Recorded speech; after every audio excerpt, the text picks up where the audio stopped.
With the next space race well underway, the well-being of astronauts should no longer be an afterthought. Hi everyone, I'm Meera, and today I'm going to walk you through how I used real genomics data to see how yeast reacts to microgravity. Basically, how living in space changes its genes. By studying the effect of microgravity on Baker's yeast, I wanted to see what insights we could gather that could help advance space medicine. And don't worry, this all sounds super high tech, but you can actually do it right from your browser. No coding, no installs, let's get into it. First, go to the GEO2R homepage on the NCBI GEO website. The dataset that I'm going to be using is called GSE4136, but you can type in any keyword related to your sample. The dataset I'm using is comparing yeast grown in microgravity compared to on Earth.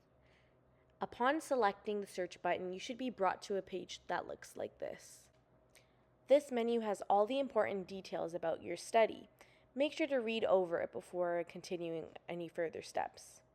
Then you're going to want to scroll down until you reach the page with the blue Analyze button. Upon selecting this button, you should be brought to a menu that looks something like this. Okay, so GEO2R looks a little intimidating at first, but think of it like a spreadsheet with built-in science magic. Each column is a sample and each row is a gene. What we're going to do is tell the software which samples belong to which group, microgravity versus control.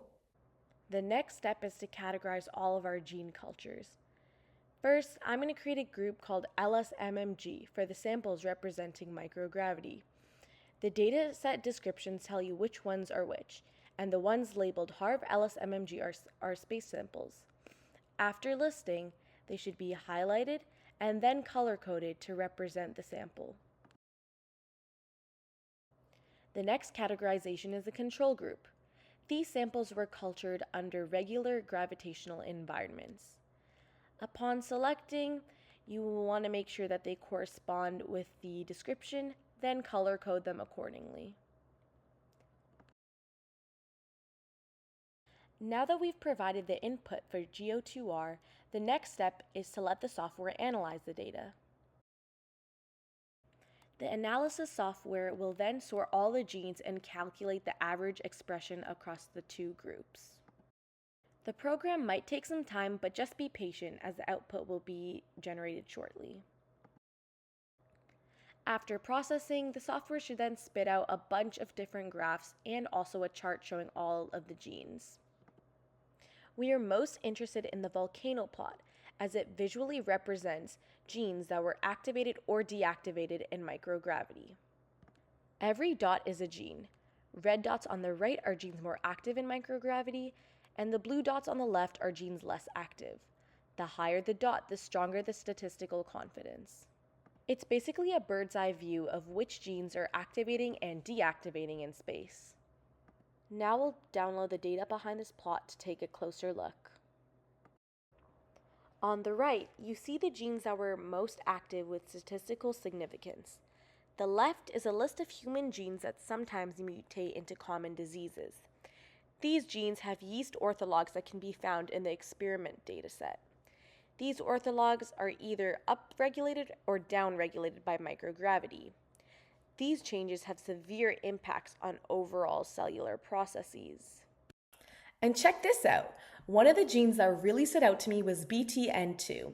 It was strongly upregulated, which means the yeast cell is turning it on more under microgravity stress.